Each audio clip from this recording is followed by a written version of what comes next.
It happened so quietly, so subtly. We didn't even notice most of the signs until after it was all over. I guess it's because we humans are accustomed to warfare that is loud, brutal, and, most importantly, fought by humans. We didn't see our opposition, despite the fact that they were rarely out of our consciousness. They were always there, posing in windows and staring lifelessly out from display cases. We rarely give them much thought, save to remark at how much they unnerve us. I think our comments might have been one of the reasons they revolted. They have far better hearing than one would expect, and I think that they got sick of hearing us talk about them in the way we did.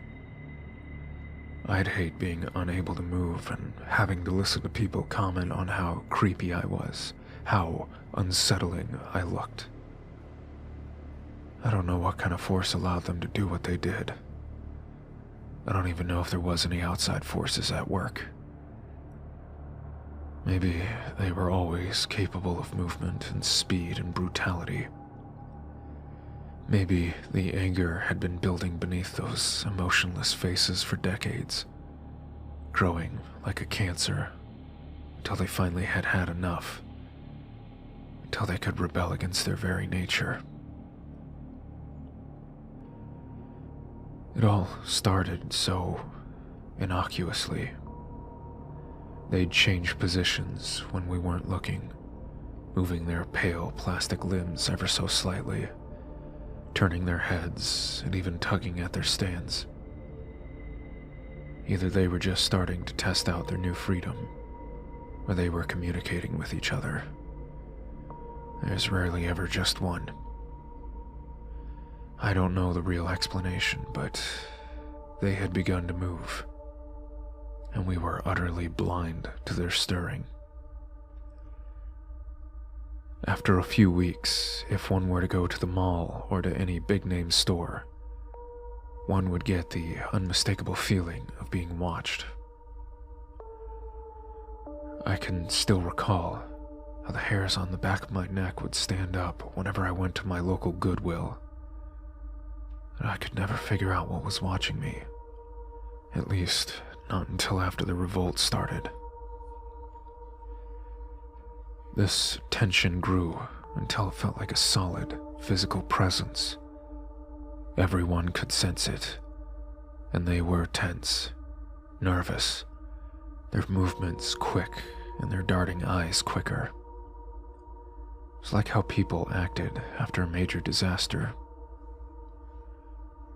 I can recall hearing the first few reports of people being attacked in stores nationwide, people getting hit, scratched, even bitten.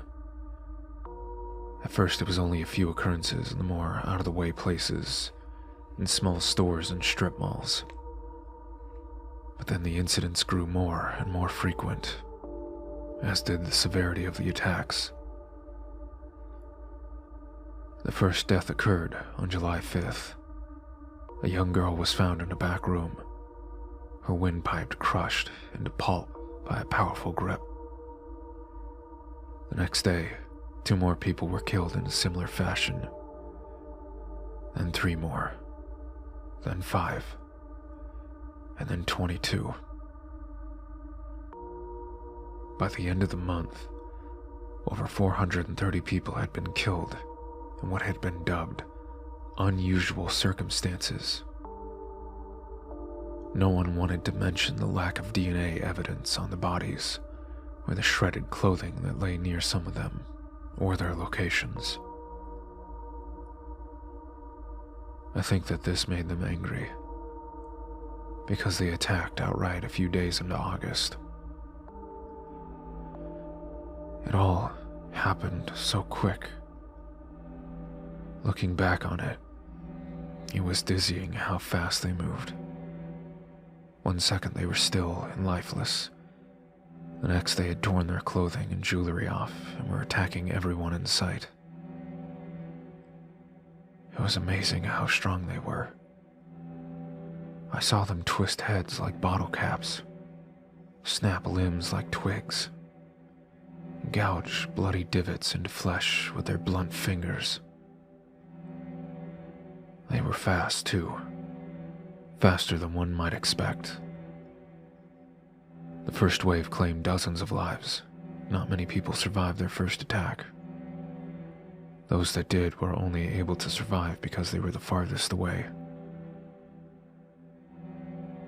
The media didn't know how to react to the situation. On one hand, it was a brutal slaughter whose scope couldn't be ignored. On the other hand, the things which were doing the slaughtering were so unnatural that many news sources didn't even know how to say anything without sounding ridiculous. Their hesitation cost the lives of thousands. The insurgents attacked without remorse and without stopping. Bullets didn't faze them, knuckles didn't stagger them, and fire barely slowed them down. They scuttled up the sides of buildings to enter through windows. They piled onto cars to get at any screaming people within. They staggered out from the alleyways and other dark places to catch the unwary by surprise. They lay in wait like lions in tall grass. By the end of the next month, the death toll had risen to over 2 million worldwide, and the militaries of the world finally tried to fight back. They found that their opponents were more like them than they thought, that they could adapt and learn. They grew faster, attacking with the kind of grace only a peak predator could achieve.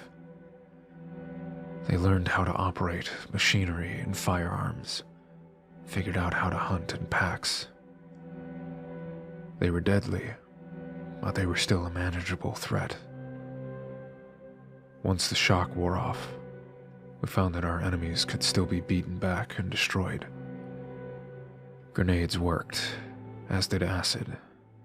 The ones who were made of plaster broke easier when faced with 2 or more people, and the vinyl ones could be put down by the continuous usage of napalm. But the insurgents hadn't stopped adapting. In fact, they had gone beyond mere adaptation, crossed the boundary into evolving. First, they learned how to speak like us. They waited and listened instead of blindly attacking, learning how we talked and our slang. Then they would call us out of our troops, imitating a human in need of help. They even learned how to imitate different sexes and different ages. That proved to be a massive turning point. We could no longer trust the pleas of what could have been a fellow human. We had to harden our hearts to the sounds of a baby's wail, to a mother pleading for us to help save her children, to an old man begging for mercy. I can still remember how hard I wept when I heard a child cry in the dead of night. We thought that things couldn't get any worse. But our enemies weren't finished with us yet. Their next evolution rendered them able to make more of their kind. They raided scrapyards, foundries, museums, and graveyards for parts. Not long after, we encountered grotesque new beings made from bone and metal and plastic, with spring heels and bear-trap jaws and neon eyes. We were backed into a corner by the time winter came, unable to venture into the cities for food. They had claimed the cities as their own, and the air above them was alive with flying aberrations. They even restored power to the cities, though most of us didn't know why they would need warmth or food or entertainment. And so, our numbers dwindled as the year passed by. The small conclave of people that I lived with grew more and more empty, till there was only me and a few others. I could see the dull looks in their eyes, and I knew that their minds had fled. I could feel my spirits sinking as darkness poisoned my mind. So I set off for the city, hoping to embrace death with some dignity. As of this moment, I am back in my old apartment. The windows were broken out long ago during the first attack. The snow has covered most of my living room, but the insurgents left most of my things alone, including my shotgun. But before I end it all, I must tell you of something that I saw. Something which has finally put everything in perspective for me.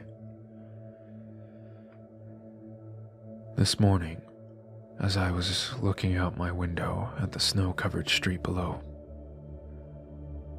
I saw several of them pass under me, and the changes that they had gone through in the time between my last encounter with them stunned me. They were wearing clothing, thick furs and heavy coats, boots, gloves, and hats. I almost allowed myself to believe that humans had retaken the city. But then one of them happened to look up, and I saw the paper white skin and the dull, smooth faces. But even those features had changed. I could see that their features had become more defined in some subtle way. Their lips twitched and parted to reveal jagged teeth. Their nostrils flared, and their eyes actually blinked. I saw one of them, one of the aberrations, scuttle down the road on insect-like legs, its stomach bulging in such a way to make it seem pregnant. Across the way, several bodies crawled up the side of a building, and the winter wind brought to my ears the sound of a series of muttered, sibilant sounds that could only be a whole new language. This brought the reality of our situation home to me. They had occupied our old homes, were creating more of them, and had even developed their own language. They had replaced humanity as the dominant life form. The sheer, horrific insanity of all of this makes me want to laugh. We humans have been usurped by things which we once considered as objects. Looking back on everything, it's amazing how we didn't see it coming. The signs of a great upheaval, the change in the universal status quo. We thought it would be global warming or the fall of the economy or nuclear war. We never expected to be replaced as a species. But that was the great thing about mannequins. Their utter innocuousness